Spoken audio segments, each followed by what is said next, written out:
What's up, everybody? You're very welcome along to tonight's Late Night Agenda, where we have so much to unpack. Settle yourselves in, because there's a load to get through tonight, ladies and gentlemen. Some of you guys probably know I went live earlier on with the breaking news that it looks like Liverpool are very close to securing the services of Ibrahima Konate. That news broke via Fabrizio Romano, and it was backed up by Christian Falk of Bild as well. Two people with very good European connections. It looks like Liverpool are going to trigger that release clause that we spoke about, so we'll go through that. We'll have a little look about Jurgen Klopp's press conference today ahead of the Newcastle game. We'll talk some other Liverpool transfer related news as well, and lots of other stuff. As always, ladies and gentlemen, this is your show. You let me know the things that you want to talk about. We'll go through them. We'll try and figure out as much as we can, but you can start relaxing and celebrating with regard to the centre-back situation. Ibrahima Konate, barring any medical failures or any hiccups, should be confirmed as a Liverpool player in the coming days. So sit back, relax and enjoy that one. We'll talk through what you think that means for Liverpool with regards to the future of the centre-back situation and lots of other stuff as well. Somebody I can already see in the chat says Bissouma next. I will chat about Bissouma a little bit later on in the stream, mate. Don't forget to remind me. Chris Legit, how are you, buddy? Welcome in. Lovely to see you in the chat as always. Tyler and lots of other people as well. Look, ladies and gentlemen, do me one quick favour if you haven't already, and I'm sure that you have. Hit that subscribe button, drop a like on the video, and let me know where you want to start tonight. Because, as I said, I do have a lot of stuff to get through. I want to talk around the stuff with regards to the press conference today and what Klopp had to say. I want to talk about links with Liverpool to Malen from PSV Eindhoven. I want to talk about Bissouma and what that could potentially cost as well. And a few other bits and pieces. I want to cover the letter from the spy on Klopp to FSG, Liverpool's owners. And I want to talk about lots of other stuff as well. So, honestly, it's going to be a special hour-long show tonight. So sit back, relax, and I promise you, we'll get through it all together. Ella, always lovely to see you in the chat. What is this? Are we big game in the League of Ireland Rovers? Won Bows, won unbelievable team goal. Nice one. Always happy to see you in, Ella. Right, how good is Konate? That's one of the questions that David Farman asks. Let me put it this way. I'm no judge of talent. I don't proclaim to be, but anybody I've spoken to a couple of European scouts on this one. I've spoken to people who have or represent players lesser down the divisions on it, and all the news about Ibrahima Konate seems to be that he is very, very highly regarded. I know people are going to be wondering about his injury record, and I've pointed to this numerous times. There's some very good threads on social media around this. If you look at Transfermarkt or any of the other sites, they'll let you know about players' injuries and stuff. Konate is somebody who has had one really serious injury that looks like he was rushed back too soon, and it shows up as 2 or 3 different breaks in his injury record, but it was really related to the one injury. Now, he has missed some of this season with an ankle injury. That's not unusual. Players miss 30-40 days at a time, 4 or 5 weeks out or whatever. So some people are going to say he's injury prone. I would say it's far too early in his footballing career to start talking about stuff like that. But I want to know what you want to talk about tonight. For those saying, is it a done deal? Yes.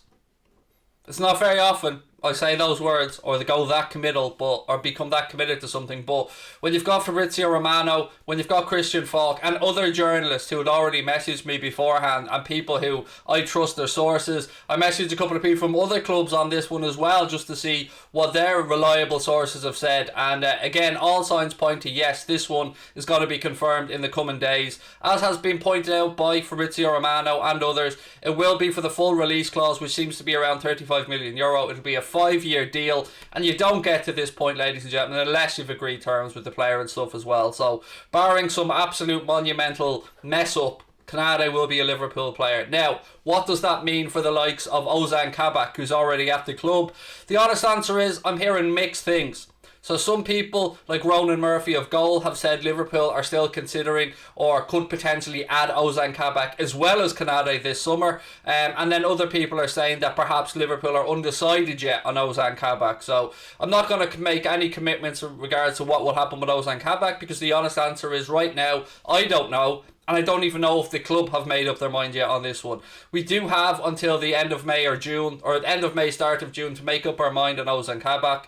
A deal is in place if Liverpool want to trigger it. There is no obligation for Liverpool to buy Ozan Kabak from Schalke, but Michael Edwards did negotiate an €18 million fee for Kabak if Liverpool do want to retain his services and make that a permanent deal. For me, I think it's a no-brainer. I think sign the guy, and I've said this before, I could be cynical about this and say sign the guy, and then you could look to flip him for a profit after the Euros if you don't actually think he'll work out. But either way, I think at that price, for the potential that he has, I want to see Liverpool sign Konate and Kabak, because no doubt Kabak hasn't fully proven himself yet, but yet he's only come in. He's come in at a very difficult time, playing alongside Nat Phillips at the heart of the Liverpool defence, a makeshift centre-back pairing, and I think they've done relatively well. He's made mistakes, of course he will, he's a young centre-back, but it is a time, ladies and gentlemen, where people are going to rightly point out to me as well and say, don't let this distract you. And these people are right, because I told you yesterday and I told you the day before, good news will start coming out, positive PR spins will be put on stuff, and all I can say from my own point of view is I will never forgive or forget what FSG have done, but at this moment in time they are the owners of Liverpool Football Club. We have to continue to look forward from a playing perspective on the pitch, and whatever happens at boardroom level and behind the scenes, that will happen. As I said, I will read out the letter from Spirit of Shankly 1906 that they said, or excuse me, Spy on Cop 1906 that they sent to an open letter to FSG. I will read that out a little bit later on, just in case anybody hasn't had a chance to watch it yet, and we'll talk about lots of other stuff as well. So you let me know what the first topic you want to talk about is, folks, and I'll give you the information I've got on it. Well, we start off with that letter from the Spy on Cop. Let's have a little start off of that one. So let me just get my phone, because my notes are a bit small on this one. So this is what they had to say to FSG, to the owners of Liverpool Football Club. And it's important that during all this we don't let the positive PR spin, blindside us, because we were screwed over by our owners yet again. And I think this letter sums it up perfectly. So let me just start with going through the letter. John Henry, Tom Werner, Billy Hogan and other representatives of FSG. As fans, we're appalled by the events of the last few days. Due to your ignorance, lack of consultation and lack of understanding, yet again you have brought shame and embarrassment upon our football club.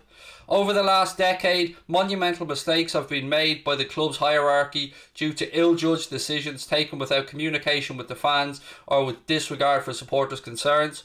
We've had a mass walkout at Anfield regarding the £77 ticket idea, then the copyright of the city's name which you tried to lay claim to.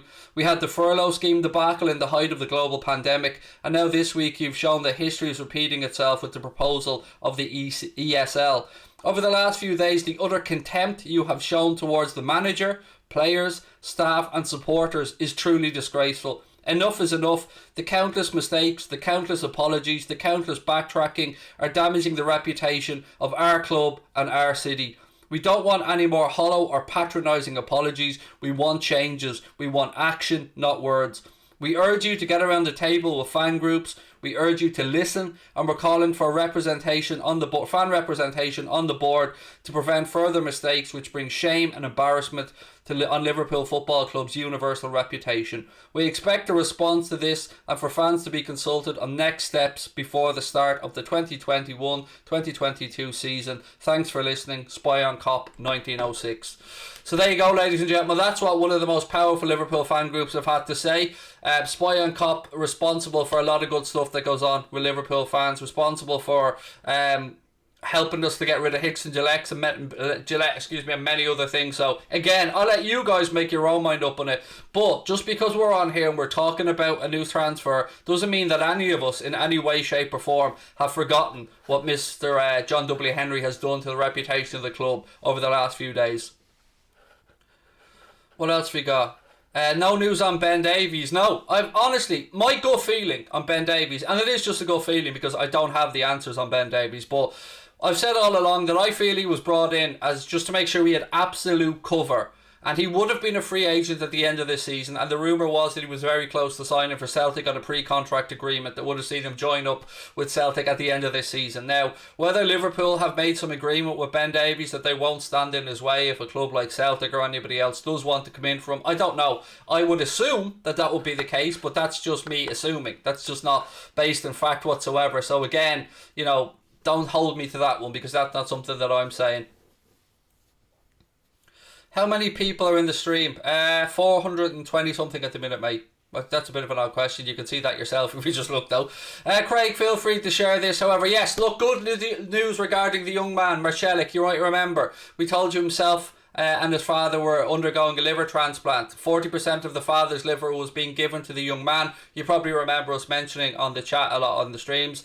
The good news is the operation, as you know, did take place. It was a success, and thankfully Marcelic and his father had both been not checked out of hospital, discharged from hospital, yesterday, and are currently staying at the Liver Foundation, or the foundation near the hospital's apartment complex or facilities, while they make the recoveries. But we do know that we still need to raise that money. We will be working with the family, with Chris, to try and help smooth this over, because, you know, they still have to raise a lot of money and we haven't forgotten about it. But again, I want to bring you guys to what Jurgen Klopp had to say today. So this is what Klopp said. He urged Liverpool fans not to turn on FSG. That's the spin Sky put on it. Now, having read this, it's not the spin that I'm going to put on it. All I'm going to say is, this is what Jurgen Klopp's had to say. I've known the owners for 6 years. I know there's some moments when they might not have made the right decision. This time for sure, the Liverpool manager had to say, but it doesn't change things for me. I prefer to deal with problems with people I know. I really hope the bond between us and our supporters might get even stronger. Well, look, I don't think the manager needs to worry about the bond between us, the fans, him and the players. That's unbreakable. We absolutely love the guys. They're not perfect. I'm not perfect. You are not perfect, but they're not bad people. They made a bad decision, that is true, but let's carry on. But I cannot tell other people what they or how they want to see it. Supporters groups, as I said, like Spy on Cop 1906 did write that open letter which we spoke about, and then Klopp said nothing happens with the European Super League, nothing will happen in the near future. That's a key to me, in the near future, because I've told you guys and I fully believe this hasn't gone away. This will come back in some form or another. They will not come around the corner next week and try to do something. For sure, they've all learned their lessons, I'm pretty sure. So look, Klopp has to be pragmatic about it. I don't have to be as pragmatic. I've no trust left in the owners. You know, I believe that they'll carry on to own the club, because from what I've been told, they've no intention of selling it anytime soon. But we can't let that get distract us from supporting the player and the manager. So we got to get behind the gaffer, as he said. What else have we got? There's some stuff as well around Malen, that young man from PSV Eindhoven, the young attacking player, because we do know that we need an attacking player to come in as well. Very reliable. Maxiangelo, on Twitter put this tweet out, said the reliable Dutch source Vitbal International are reporting that Liverpool are in front of the line and in pole position for the signing of PSV Eindhoven striker Donyell Malen. The 22-year-old has scored 25 goals and 9 assists in 41 appearances this season, and PSV allegedly want £25 million from. Now, I've been tracking little bits of Malen. I'm not going to claim that I know everything about the guy. I don't. It was brought to my attention a few weeks ago, and I've been looking into it as much as I can. For me, Patson Daka and Malen, it's one or the other from what I've been seeing. We will, of course, be linked to Rafinha as well, Pedro Neto and other players, but I do like the look of Malen from what I've seen. He's somebody who definitely has the attitude to play for Liverpool Football Club and the way he goes about his business. But I'm sure that there will be people in the chat who will have a lot more experience than me in watching the Eredivisie. So if there is anybody out there, feel free to let us know in the comment section what you think of this potential deal for Malen. Would you like to see him at Liverpool Football Club? Do you think he'd fit in? And do you think that what Maxiangelo had to say there about that £25 million fee for Malen, do you think that is about right, or do you think it's a little bit in the higher or the low side? Anything about Sancho, said Nick. Other than what we talked about the other day, Nick, there has been some loose links to Jadon Sancho. So I think it was just PR spin put out there, but some people have put out statements to say that Liverpool are interested in signing Jadon Sancho, that they're willing to offer €100 million for the player. But I've yet to be told from anybody that I know, or anybody that whose opinion I would hold strongly or believe in, anything about Jadon Sancho. Absolutely nothing, if I'm being quite honest with you, other than that one article I think the Echo put out linking some site that I've never heard of before, but that doesn't mean anything. That doesn't mean that they're not a reliable site. It just means that I don't know who they are. Is Konate a done deal? As close, again, I hesitate to say yes, but yes. Nothing's a done deal until the ink is on the contract, because you've got medicals to go through and other bits and pieces. But yes, all the everything bar the dotting the T's, or dotting the I's and crossing the T's, is done with this one, mate. So yeah, I'd say you can safely say that that deal will be done, barring some fuck up with regards to the medical or something like that. Hey Craig, you're looking well. Thank you, Keane. It's been a nice day sitting in the back garden, chilling, relaxing, and having a little bit of fun. Thoughts on Watkins?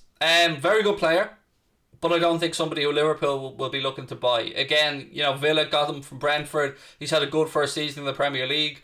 He probably would suit our system, to be fair, in the way he goes about stuff. But we're not going to pay the money that Aston Villa would ask for 1 year after he's went there.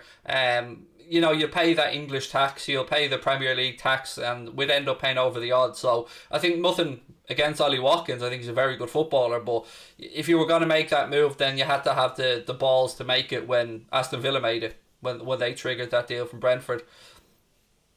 Pakin Datsa will be serious transfer for LFC, said Sandesh. Yeah, I'm somebody who has always loved the idea of Liverpool going out there and signing Patson Daka. Ever since we've been linked with him, and look, we've seen him score against us in friendlies as well. He does keep banging the goals in for Salzburg. He's represented by Freddie Canute, former Spurs player. And Spurs had been linked with him while Mourinho was there. I've got no idea if that interest still remains. From Spurs, I mean. I know Liverpool are certainly continuing to monitor the situation, but when you see the likes of the Malen links, we see Rafinha links, when you see Pedro Neto links, and you see Patson Daka links, you kind of start to wonder, is it going to be one of these four that we've mentioned, or will there be a surprise card? Somebody, like the Diogo Jota deal that nobody had any clue about, or Fabinho, and then bang, all of a sudden, we get the news, it's done, and there you go.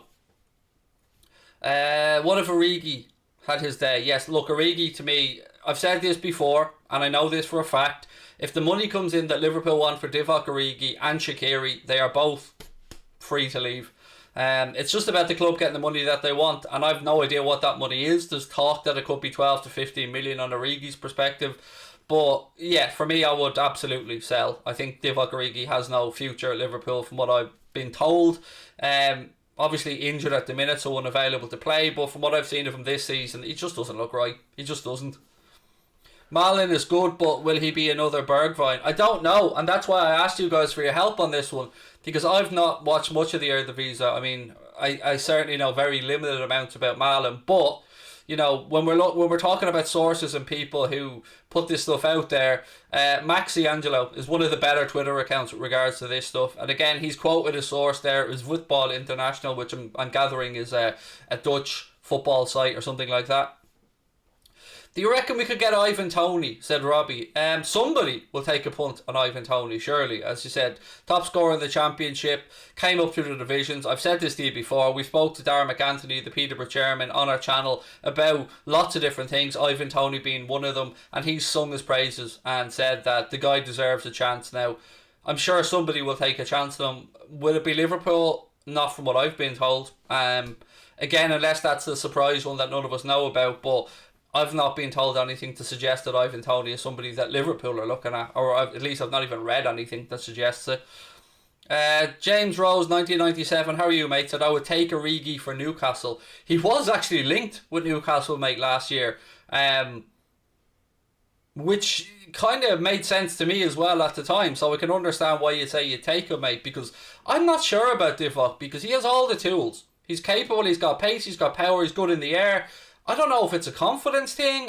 I can't say it's an attitude thing because I don't know the guy. It's not fair for me to say that. But for whatever reason, he just seems to have tailed off. And that little flourish he had where he had some amazing moments for us in that Champions League winning season. Not just in the Champions League, but in the league, of course, as well.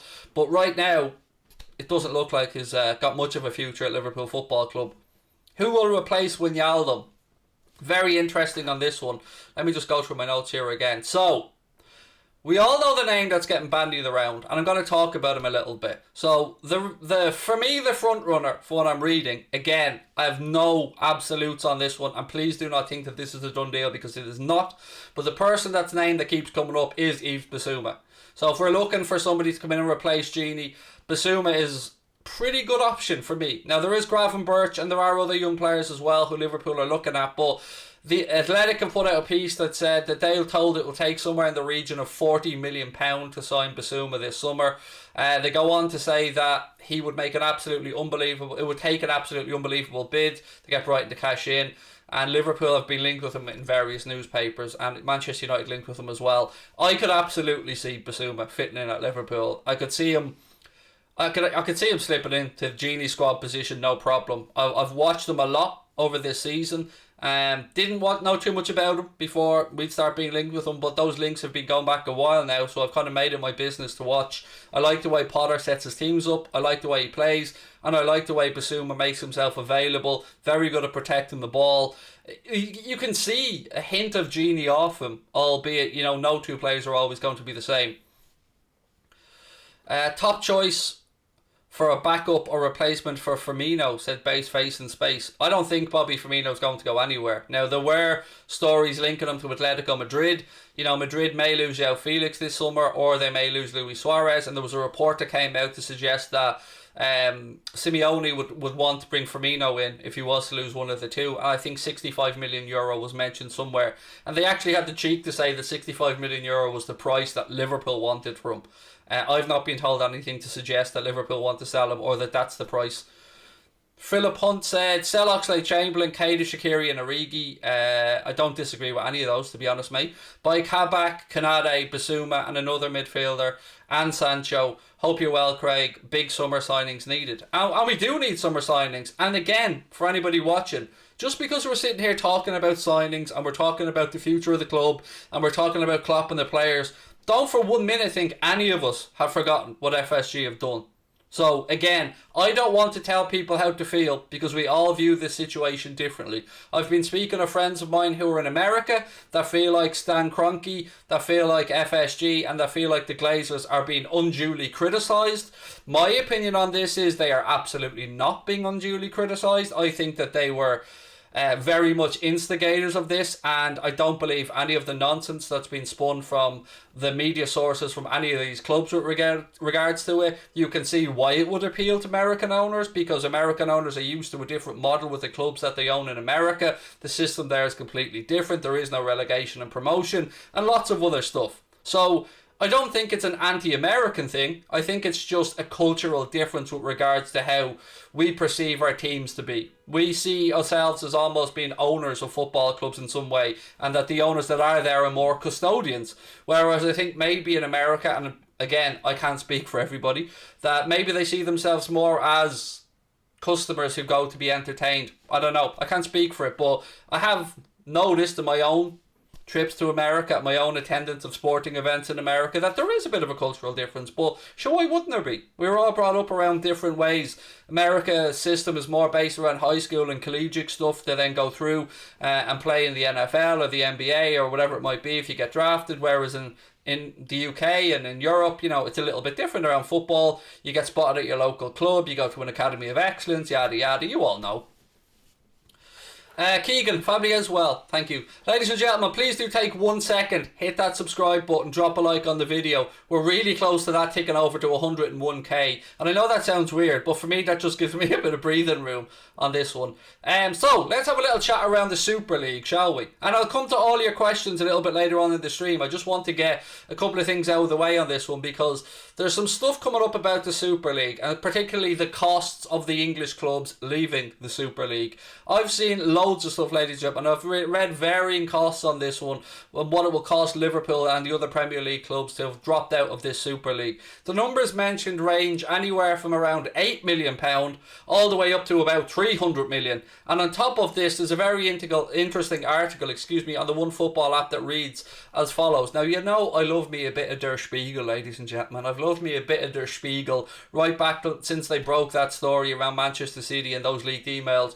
Well, Der Spiegel has released a few pages of the contract signed, which was agreed by the Premier League Big Six as well as the other clubs from Italy and 3 from Spain before the controversial announcement this week. They include Barcelona and Real Madrid. This is what shocks me, by the way. Get ready for this, because I couldn't believe this when I read it. Barcelona and Real Madrid were both going to receive an extra €60 million more than their rivals. So, I don't understand this. Now, maybe somebody can fill the blanks in here for me, but why would we sign up to a league where we're already getting less money than Barcelona and Real Madrid? Why would anybody do that? But Der Spiegel have seen leak pages of these documents that suggest, as I said, that an extra €60 million or £52 million would be received by Real Madrid and Barcelona more than their other rivals. The right for each club to exclusively broadcast a number of matches and a £130 million fee for those wishing to withdraw from the competition. It says that clubs willing to pull out of the Super League face a £130 million penalty fee, which would be a huge blow to the 6 Premier League clubs. And again, anyone who wants to read that for themselves, download the OneFootball app, have a look on there for it. That's where that little segment I just read out came from. But I don't know how much it's going to cost, ladies and gentlemen. That's the truth. I've seen Stan Kroenke's son come out and say that Stan Kroenke's business, Kroenke Entertainment or whatever it's called, will cover the cost for Arsenal exiting it. And he said that it's significantly less than the £8 million that was being reported. But there, if we have Der Spiegel saying that they've seen documents that suggest it's going to cost £130 million, and other people have put out stuff to say it could cost £300 million, the truth is, I don't know what the answer to this is. But I do want to put this to you. So let's take whatever number you want. Pick a number, whatever number you feel happy with, whatever source you believe. I don't for 1 second believe that with FSG, with Kroenke, with Glazers, with all the other clubs together, and the legal minds and the legal force that they'll have, that they can't worm their way out of this somehow. We've seen with regards to UEFA and stuff before when they've tried to implement stuff such as fines and for FFP, that usually when these things have been appealed to the Court of Arbitration for Sport and the like, that they're usually overturned or at least knocked down a bit. So I find it difficult to believe that with the legal might at the disposal of all of these clubs, whether it be just the 6 Premier League clubs or the 10 of the 12 clubs that have already pulled out of the Super League, I find it very hard to believe that this contract will be enforceable. Now, I don't know the contract. I'm just working off a humble layperson's opinion on this based on previous things that we've seen. So I want to know what you guys think. Do you think that Liverpool or these other clubs will be hit with some extortionate costs for pulling out of the Super League? Do you think that the Super League is dead? Because I really don't. I think it'll come back in some form again down the line. And what do you think of the new Champions League? Because I have to say, I've read over it 3 or 4 times right now, and I'm still a little bit confused. So we know that each team is going to play 10 games. That's for certain. We know that. We know that the top 8 teams will go through to the knockout stage. And then there's going to be a playoff for teams that place between 9 and 24th, I believe. And they'll play teams that play 25 down to 36. Somehow they'll play off against each other in a knockout round. And then we'll have a last 16 after that. The winners of those knockout ties will play the people that finish 1 to 8 in the Super League, or revamped Champions League with the Swiss model. And I don't understand it. I don't understand how they deem which clubs play which clubs each year. If there's 36 teams in it and each club's going to play 10 games, I don't understand how that's going to work. Does anybody? So again, let me know your thoughts on that, because I'm yet to see anybody, from journalists I've spoke to, from football fans I've spoke to, that really like the new model of the Champions League. But one thing that's important to know here is this was always going to happen. So we knew last week, before the Super League news broke, that there was going to be an announcement of a revamped Champions League.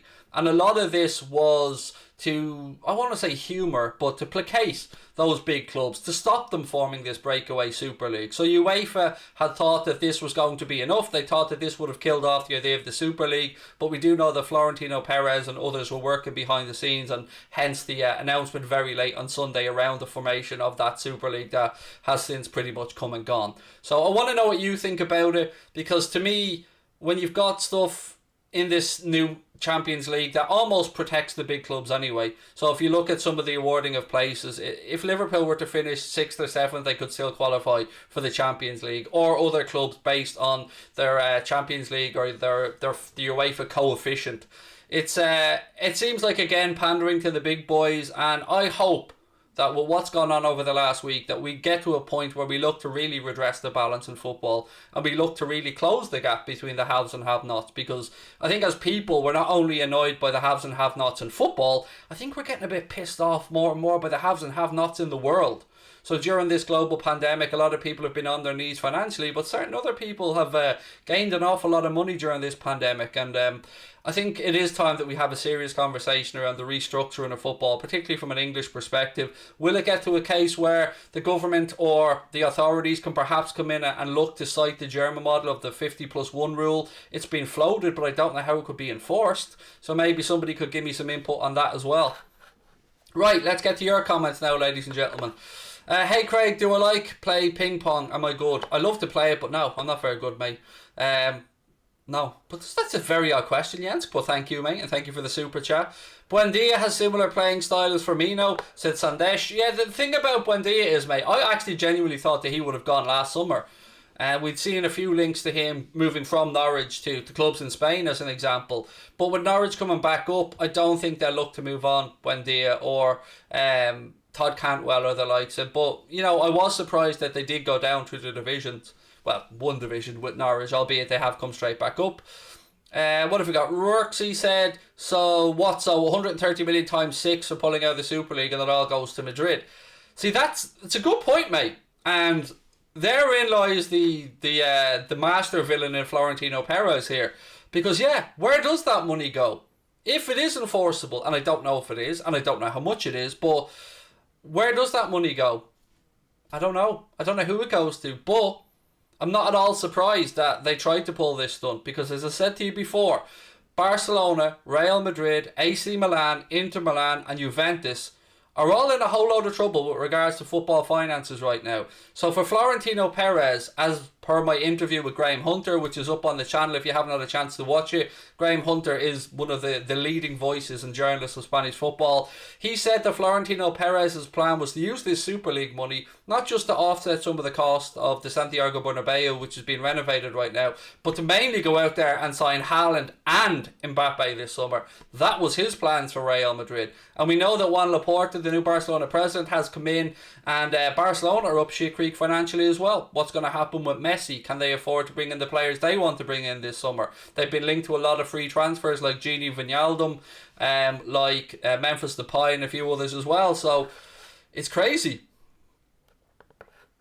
So boring, if fantasy football gets more viewers than the actual football games here in the US, at Alan Butler. Thank you for that, Alan. What else we got? What's your opinion on Sancho? I definitely don't mind it. I wouldn't have any objections to Liverpool signing Jadon Sancho, mate. In fact, I'd welcome it. But until somebody that I respect their opinion, and by that I don't mean in a degrading way, I could probably rephrase that, to somebody who I see as an absolutely top-notch source comes out and said that we're linked with Jadon Sancho, or that we could be putting in a bid for Jadon Sancho. To me, I just see it as a bit of PR spin at the minute, because everything that I've been led to believe suggests that United still wanted to push ahead to try and get Jadon Sancho. We know that United wanted to sign him last summer. That deal didn't happen. Will it happen this summer? I don't know. But, you know, we have seen links for Liverpool with Sancho. €100 million was the price point that apparently Liverpool were looking to offer. Is the Konate deal confirmed? Am I going to keep getting asked this over and over again? As far as it can be confirmed, yes. But obviously the contract has not been signed and he hasn't completed his medical. But as per a couple of sources now, so I can name more than one, as per Fabrizio Romano earlier on today, Liverpool are I can actually pull the tweet up for you because I still have it on my screen here, so let me just pull it up for you from earlier on. Ibrahima Konate to Liverpool, here we go soon. The deal is set to be completed, personal terms agreed on a 5-year contract. Liverpool will play the release clause to RB Leipzig in the next days, around €35 million, in order to finalise the signing of Konate. That was then backed up by Christian Falk of Bild earlier on, somebody who has very good connections in German football. He quote tweeted that and said, true, with a little green tick after it. So it's no secret. We knew it was probably going to happen, but right now we can say that barring some medical failure or something, yes, Ibrahima Konate will be a Liverpool footballer. Do you think we can push for a Champions League spot? If Chelsea and West Ham draw, we have a good chance. Yes, we can. We need to take care of our business, which starts with that win against Newcastle, hopefully tomorrow. I'll be doing a watch along of that game here on the channel, ladies and gentlemen. We'll be starting it from midday, so I hope you can join me for that. Make sure you have your notifications turned on, and please do hit that subscribe button, because we've got lots of stuff coming up. So we'll have a post-match show immediately after that as well. I'll be on Mundo Sporto then later on in the day. That's our second channel. There's a link in the description to that one, and I'll be doing a watch along of that West Ham and Chelsea game, so hope you can come over and join me for that. And then over the course of the weekend we'll be doing Leeds Manchester United over there, and Jack Gill will be doing a watch along of the League Cup final as well. So loads of stuff coming up, but here on Anfield Agenda, I promise you, we've got a lot of great content coming up. I'll be chatting with Mark Goldbridge of the United Stand during the week in the build-up ahead of the Reds trip to Old Trafford next Sunday to take on Manchester United. That's a 4:30 kickoff. So I'll be chatting with Mark. That was confirmed there earlier on today. I should be having a chat with Togden really soon as well. We're just trying to nail down a time that works for both of us. Yesterday I spoke with Graham Hunter, as I said. That interview's up on the channel as well. And I also caught up with the Irish guy, aka Michael Ramsey from HITC Sport, earlier on in the week, and we spoke about the Super League. That video's up on the channel as well. So loads of stuff, ladies and gentlemen. And as you can see from the top left hand corner of the screen, thanks to your absolutely unbelievable support, our little old community has reached 100,000 subscribers. We're going to be launching the massive giveaway next week. And I mean massive. I mean massive. So make sure that you're tuned to Anfield Agenda. Make sure you keep an eye on the community tab on our YouTube channel, because we're going to release a video, and the video is going to tell you exactly what you need to do to be in with a chance to win the prizes that we're going to be announcing next week. So make sure you're subscribed, make sure you've got your notifications turned on, because I promise you we've dug deep for this one, and we're still awaiting probably some even more prizes along the way. So make sure that you have got that notification turned on, and make sure you are subscribed, because I don't want any of you to miss out. This giveaway will be open to everybody. We're trying to make it in a way so it will be absolutely available if you're in Timbuktu, if you're in Australia, if you're in America. We're trying to make this as friendly as possible and as easy as possible for people to be able to get the prizes. So make sure you keep it tuned, because we promise we do a giveaway and we're true to our word here on the channel. And yes, by the way, those who are going to ask me, I will get the tattoo when Ireland opens up and I can get tattooed. I will, as promised, get my favourite ever trolling comments tattooed. Place to be confirmed yet, by the way. I'm still not sure what part of my body it's going on. Probably my arse, if I'm being honest. We don't have so many people in the stream like we had before the channel hit 100k. Mate, there's a game of football on tonight. It's a warm Friday. People are out and about. I was always expecting it to be quieter, but isn't that good? There's, quiet streams are good streams, because it gives us a chance to get through as many questions and topics as we can. And there was a statement put out as well, by the way, from JP Morgan Chase, and I want to read this out to you guys, because JP Morgan Chase, if you don't know, were the investment bank that were going to be funding this Super League, and they've put out a statement that says this: "We clearly misjudged how the deal would be viewed by the wider football community and how it might impact them in the future. We will learn from this. It was planned for the new Super League to largely be funded by the US investment bank with around 4.3 billion in debt financing." And then the article goes on to say, how were JP Morgan involved? "The investment bank committed to underwriting 3.25 billion euro as an infrastructure grant that was intended to be shared among the 12 founding members of the Super League to help launch the breakaway competition. The 12 founding members of the Super League were AC Milan, Arsenal, Atletico de Madrid, Chelsea, Barcelona, Inter Milan, Juventus, Liverpool, Man City, Manchester United, Real Madrid and Spurs. And as reported by the Financial Times in the US, the investment bank will provide a debt financing deal amortized over 23 years, secured against broadcasting rights." So there you go. As I said to you at the time, it was going to be financed by JP Morgan.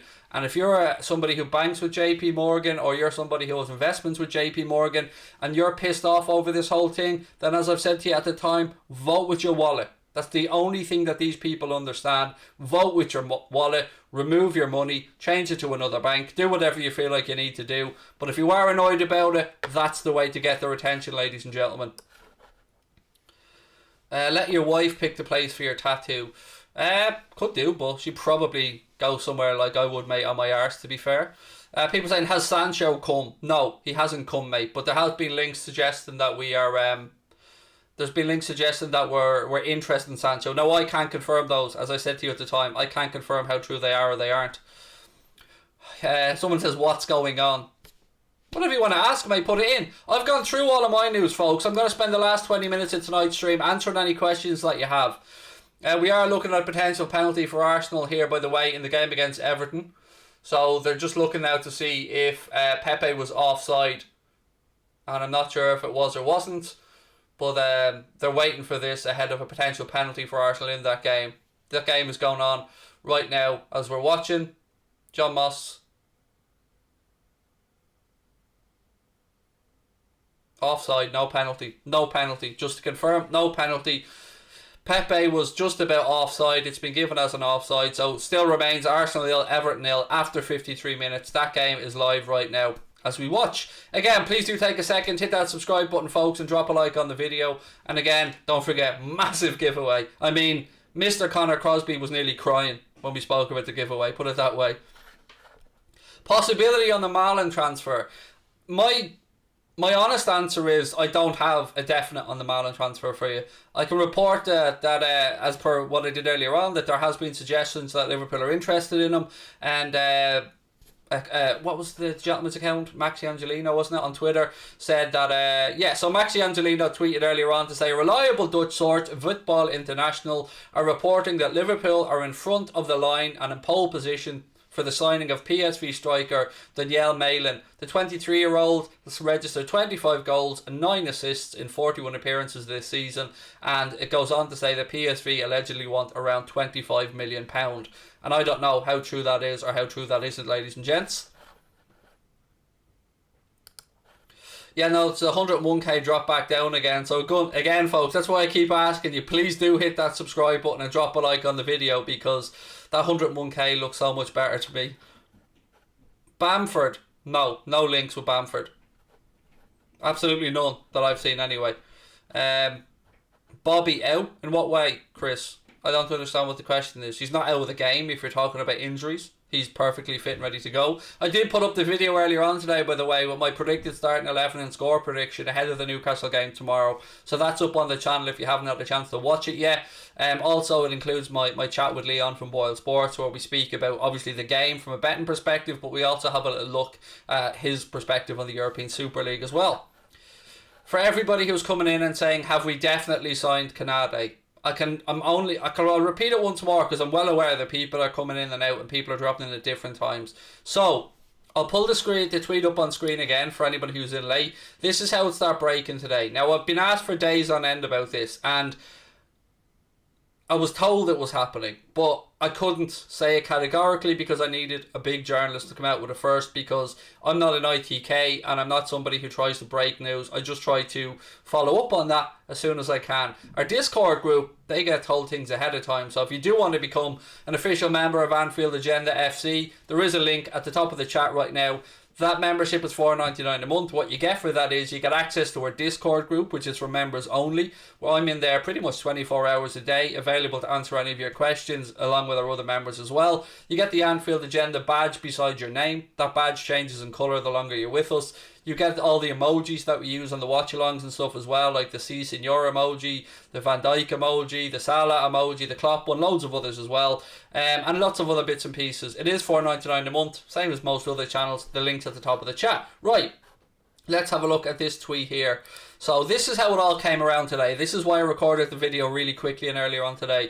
Ibrahima Konate to Liverpool. Here we go soon. Peak Fabrizio Romano. The deal is set to be completed. Personal terms agreed on a 5-year contract. Liverpool will pay a release clause to RB Leipzig in the next few days of around €35 million in order to finalise the deal. That then was backed up by Christian Falk of Bild, somebody who has excellent sources in Germany, who said true with a little green tick. Pretty simple, but there you go. So yes, it looks like it is absolutely nailed on, folks. And it killed me to not say yes for the last few days when people have asked, because, you know, I've been told by a couple of people yes. I've been told by even people who have no links to Liverpool but who have better links to journalists than I have, that yes, it was going to happen. But I'm not an ITK and I don't want to be the one out there confirming stuff until somebody else has done it, because, you know, football moves quickly, and barring maybe a complete mess up with the medical or something like that, Konate will be a Liverpool player, yes.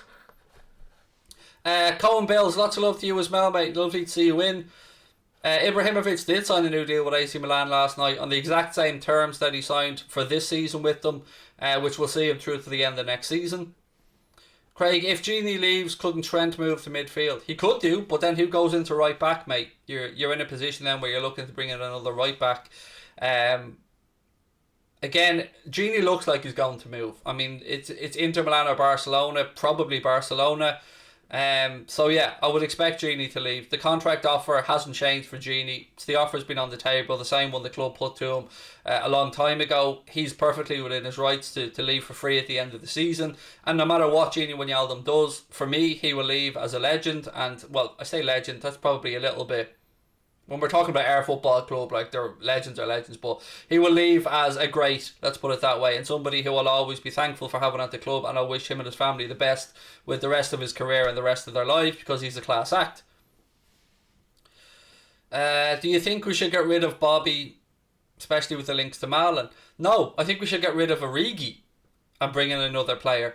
So, for me, I'd like to see us sell Shaqiri and Origi and then bring in a Malen or a Daka or a Rafinha or a Neto or whomever the manager wants. So, we are carrying some players that I think we could get rid of. People have put them into the chat earlier on. Oxlade-Chamberlain, I would be okay if we sold him. Matip, I'd be absolutely sound if we sold him. Origi, I'd have no problem with that. Firmino, Wilson, and a few other players on the fringe as well. Phillips, what happens with him at the end of the season remains to be seen as well. Ben Davies is a Liverpool player right now, but hasn't kicked the ball for us in competitive football. So what happens there remains to be seen. Are we going to bring in the new backup goalkeeper? Because Adrian, I think, could move on, although there has been some talk of him signing an extension. Or will Queeveen Kelleher get that role? There are a lot of what ifs, ladies and gentlemen. We do know as well that Sepp Vandenberg is very open to the idea of another season on loan at Preston. He seems to really be enjoying his football there, so we'll wait and see what happens on that one. Haaland, I have never seen anything seriously linking Haaland to Liverpool. Somebody's just put it into the chat, asked me about it. Genuinely, I've never seen anything to suggest that he'd be coming to Liverpool. Just Mina Raiola, for me, was enough to say that was almost dead in the water. Now, I know we've dealt with Mina Raiola before, but when you see articles suggesting Mina Raiola wants to make him the first £1 million a week footballer, that's not something Liverpool Football Club are going to be touching. Mark Smith said, Barca are over 1 billion in debt. Why would Genie go there? Just give him what he wants and keep him. Not that simple, mate, because think about it this way. And again, I'm just playing devil's advocate here. I love Genie. But he's going to be 30 this summer. Liverpool don't like giving long contracts to players who are over the age of 30. His body has held up magnificently well while he's been at Liverpool, and he's always been fit and available for action. But who's to say that will definitely continue? Who's to say that his game mightn't drop off a little bit? There are a lot of what ifs and a lot of unknowns. So if Liverpool were to sign him down to a long-term deal for, let's say, 4 years, and he does start to become a little bit injury prone, then we're in a situation that we're already looking at with Joel Matip and a few others at the club who have a checkered injury background. Now that's a big what if, because as I said, right now, Genie's bulletproof. But whether Barcelona are in debt or not, Genie is free to make the decision that he deems best for himself and his family, because he signed a contract at Liverpool Football Club. He will have seen out that contract, which is all we can ask of a player to do, and he is free to make a decision at the end of the season to do what's best for himself and his family. If you want a good source in Dutch football, follow Michael Bell. Okay, fair enough. I've no idea who the fuck he is, but again, I'm not saying if he is or isn't a good source. I'm just reading out your comment. Right, more stuff, ladies and gents. A few more minutes to go. Still 0-0 in the Everton game, by the way. We've passed the hour mark in that one. Please do hit that subscribe button if you are new, and don't forget we'll have that massive 100k giveaway coming up next week on the channel. So you want to make sure you subscribe for that one, and if you got your notifications turned on. If Trent goes, could we sign Max Aarons? Potentially, but again, coming back up with Norwich after being relegated, coming back up from the Championship to the Premier League. I think Norwich may learn their lesson from the last time when they shifted on a few players. I don't think they'll want to do the same thing again. I think they'll want to try and stay up this time. Not that they didn't want to stay at the last time, I didn't mean to word it that way. What's the news on Sancho? Nothing new, Connor, other than, some sources are saying we're linked to a €100 million move from. I can't confirm that. I'm just reporting what's been put out there in the paper. Do you think we could afford Mbappe wages if we got him on a free? He won't go on a free. PSG are not going to be silly enough to let Kylian Mbappe's contract run down the last year. So he'll move on this summer, or he'll sign the new deal with PSG. Could we afford his wages? On the face of it, probably not. But there are ways around these things with regards to image rights, and maybe Nike could step up. But again, I'm not saying we're signing Kylian Mbappe. But I can tell you that Florentino Perez's plan for this Super League was that he went, used the money and bought Haaland and Mbappe this summer. That was his plan. That was what he wanted to do with the money from the Super League. What about Daka? Again, still links there. Daka and Malen seem to be the two strongest ones at the minute. Of course, Rafinha's name will be thrown around as well. Pedro Neto, who I think is injured at the minute, if my memory's right. But I can't say for certain. What I can say is, are we looking at Daka? Have we been tracking him? Yes. Have we done the same with Malen? Yes. Are we tracking Yves Bissouma? Absolutely as well, with regards from the midfield perspective. But whether we turn that into genuine interest that involves a bid or not, we'll have to wait and see. I did say earlier on in the stream that The Athletic had a piece up saying that apparently the price for Bissouma would be £40 million and that Brighton have no intention of letting him go cheap. Which is understandable, to be fair. He is a Brighton player. They're free to ask what they believe he's worth. Wish we could bring in Frankie de Jong. I wouldn't say no, mate. I wouldn't say no, Khalil. I really wouldn't. Who do you think we'll get this summer? Well, I think we've got the Konate stuff sewn up. I'd like to see us sign Ozan Kabak. I'd like to see us make that deal permanent. I've explained my reasoning on this. Whether you think he's good enough or not, I don't think any of us can judge just yet. But I think worst case scenario, if we sign him before the Euros and Klopp isn't convinced by the end of the summer, you could flip him and you could make a profit on him. If he has a good Euros, his value will go up. Again, more experience in international football, more minutes played between now and the end of the season for Liverpool. So I think I'd like to see us sign Ozan Kabak no matter what. Then you move to midfield. We need a Gini Wijnaldum replacement. Is it going to be Yves Bissouma? I wouldn't say no. Houssem Aouar is another name that's been linked, albeit a completely different type of midfielder. We've seen links to young players like the young lad from Ajax, Gravenberch, who's I think is 18 years of age. Very talented footballer, but do you want to replace somebody experienced in your squad with somebody very inexperienced? Albeit when you come through with Ajax, you know you've got something about you because they have a knack of producing very good footballers. So again, that's one that's interesting, but we need to get a good mix of experience and youth in our squad. We've got Harvey Elliott as well from an attacking perspective, who's on loan at Blackburn now. What happens with him?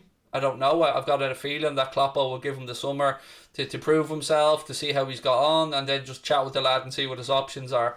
Because if he is to make a loan move, I'd like it to be to a Premier League club, because I think that he could and should be playing Premier League football next season. Pedri update. None that I'm aware of. He's not going to be leaving Barcelona. Barcelona have got a good crop of young players there. And again, like Real Madrid, whom I spoke about earlier on, they have some ageing players moving on as well. So these clubs won't want to be getting rid of the likes of Pedri and Ansu Fati. From a Real Madrid perspective, Vinicius Junior, players like that. They'll want to move on the players who are getting towards the end of their careers that are on really high wages. Players like perhaps Luka Modric, maybe Toni Kroos, who probably has a year or two left to be fair. Ramos, who was another one who's looking to renegotiate his deal at Real Madrid at the minute. What are your thoughts on Thiago so far? I think hasn't been absolutely perfect, but he also hasn't had a chance to play in the midfield he was brought in to play in, and I keep going back to that because it's his first season in the Premier League, and anyone's first season in the Premier League deserves a little bit of wiggle room. He did have COVID, he did have that injury of course, and of course since then he hasn't had a chance to play with what I would deem the players he's brought in to play with, Fabinho and Henderson. So I'd say could do better, but I would say remember he's got 3 years left as well at the club after this season. Finishing top 4 will be key to how our summer window will look like. To some extent, yes, but these players that we've been linked with, so the Bissoumas, the Malens, the Konates, them I think are realistic either way, whether we get Champions League football or not. But if you were to be looking for, you know, a big name like a Sancho, an Mbappe, a Haaland, somebody of that ilk, then yeah, you want to be playing Champions League football. And as of right now, we're not in pole position to be playing Champions League football.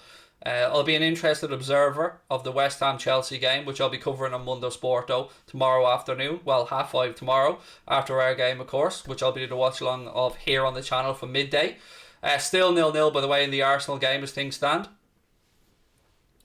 I'm a Man United fan. Do you think whether United fans should protest with Liverpool fans so that together we can get rid of our owners? The day of our game would be a good day. It would, but let me put it to you this way. God, how do I say this? This is a very difficult phrase for me to get out and word it correctly.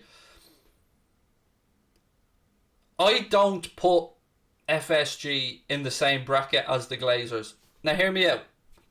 Do I want FSG to sell up and move on? Yes, if it's to the right owners. Will I forgive them for what they've done and the way that they keep not listening to the fans and the way that they keep not understanding the spirit of the club? Never, never. This was the last straw for me. But they aren't the worst of owners with regards to how they run the club on a day-to-day basis. So the Glazers came in, got financed by JP Morgan, leveraged the cost of the club, which basically meant they took out a mortgage of most of the value of the club, used very little of their own money, and have to pay a very high interest rate on that, as well as having to pay out dividends to shareholders and stuff because they're floated on the stock exchange. So Manchester United fans are seeing their club spending a shitload of money on fees and stakeholders and dividends and stuff that should be going towards the running of the club and transfers because of the way it was bought by the Glazers. The Glazers for me are everything that's wrong with ownership of a Premier League football club.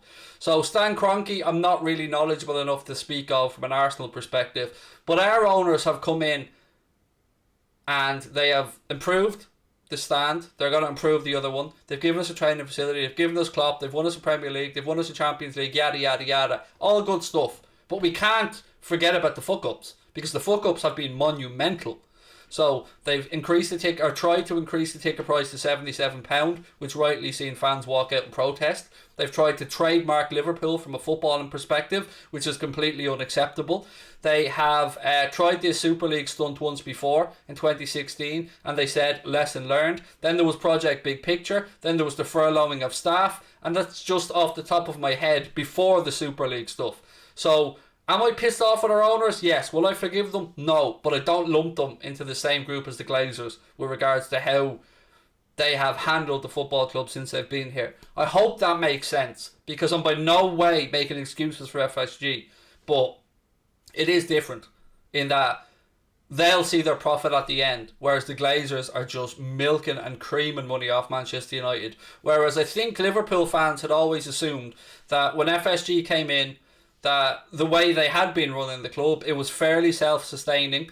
They increased the value of the club, whether, because the TV broadcasting rights had gone up as well, because the infrastructure spend that they've made, and because they've increased the value of the squad. We were going to see whenever they sell up that they'll make a shit ton of money. And I don't think many Liverpool fans were that ununderstanding of that, if you get where I'm coming from. But that still doesn't make any excuses for what they've done with the Super League and Project Big Picture and the sneakiness of which they tried to go about it. The manager didn't know, the staff didn't know, and nobody has been treated correctly. So if there was a suitable owner tomorrow, I would absolutely happily have FSG gone. But I wouldn't lump them in with the Glazers. That's all I'm trying to say. And it's very difficult because I'm absolutely furious about what's gone on this week. Our name has been dragged through the mud. Our club will see our chairman probably or other people removed from influential committees. So the Broadcasting Rights Committee, that's a subcommittee of the Premier League, Werner is probably going to be asked to step down from that one. We've seen the ECA as well. We've seen Agnelli removed as chairman and the PSG chairman installed there. So these are influential positions that have a say over the future of the Premier League and technically some sensitive information with regards to broadcasting rights and stuff like that as well. And that's, before we talk about the other 14 Premier League clubs and how rightly pissed off they are. Because if I was an executive of one of those clubs, I wouldn't want to be sitting at a meeting with Liverpool's representative or chief executive at this moment in time, or Manchester United's or Arsenal's or Chelsea's. And yes, there has been some phoning around done apologising, but that's pretty much fallen on deaf ears, ladies and gentlemen. So whatever sanctions are going to happen, I don't think it'll be a points deduction. I don't believe it'll be a fine, but I think it will be the removal of key players from key positions in subcommittees and stuff like that to try and take away the power and the knowledge that has been used in a very devious manner. I hope that makes some sense. Ndidi or Bissouma? Well, we've no links that I've seen to Wilfred Ndidi, but we have to Yves Bissouma. Why does your sub count go up and down when it hits 101k? Honestly, it's been breaking my heart the entire week, mate. It's like YouTube won't let us get to 101k. It's gone there 11 times now and dropped back down below it. So if you're watching and you haven't yet subscribed, or you've got a second account, hit that subscribe button, keep hitting the fucking thing, and let's keep this at 101k, because honestly, it's I feel like they're on a wind up with us. That I said it to Connor the other day. I think they're on a wind up here. I honestly do. It's worthless changing CEOs. They're just puppets. I agree, Sean. I agree with where you're coming from, mate. But to placate and to make amends with the other 14 representatives of the Premier League who don't want to sit in a room with these people, you've got to understand their side of it as well. So while I agree with you, whoever comes in as CEO, it is just a puppet position. They will have the strings pulled by the owners. They will be told what the big decisions are. I don't disagree with you in any way, mate, but I think it's more just because of the personal relationships that will have been built behind the scenes by the people in these committees, if you get where I'm coming from. So I wouldn't sit down in a room and trust anybody that had done that to any business I've been involved with. So I can understand wholeheartedly. And I was chatting with a Leeds United fan earlier on today who was again saying to me, well, Leeds got deducted 25 points and stuff. And I can understand people wanting Liverpool and the other clubs to be punished. I absolutely, sincerely can understand it. Who's your favourite current Liverpool player? Bobby Firmino. Because he's Bobby Firmino. And that's why. I just love the lad. Look, ladies and gentlemen, I'm going to call that one a night. Again, thank you for everyone that's tuned in. The big news of the day, let me recap before we finish up. It looks like Liverpool are about to trigger that release clause as per various sources at this point. It's around €35 million for Ibrahima Konate of RB Leipzig. He'll come in on a 5-year contract at Liverpool Football Club. That has been pretty much confirmed by a couple of sources on Twitter, a couple of reliable sources, Christian Falk, and of course the ever reliable Fabrizio Romano, whose tweet I pulled up earlier on. There's talk around Yves Bissouma as well. The Athletic say that Brighton would want 40 million for Yves Bissouma if Liverpool were to come in, although they don't want to sell him this summer, but that's the price point if anyone does want to come in. And again, I read out the statement from Spy on Cop 1906, an open letter that was written to Liverpool's owners this week as well. I'll be here tomorrow at midday, ladies and gentlemen, for a watch along of the Reds game against Newcastle, followed by a post-match show. Then I'll be going over to Mundo Sporto tomorrow evening, I should say, 5 p.m. to do a watch along of the West Ham Chelsea game. I hope you can join me for both of those. Don't forget, we've got a huge 100k giveaway coming up next week, so make sure you are subscribed, make sure you drop a like on the video, and let me know your thoughts on anything that we've spoken about. First and foremost, ladies and gentlemen, I want you guys to have a wonderful weekend. Be well, lots of love to you, take care.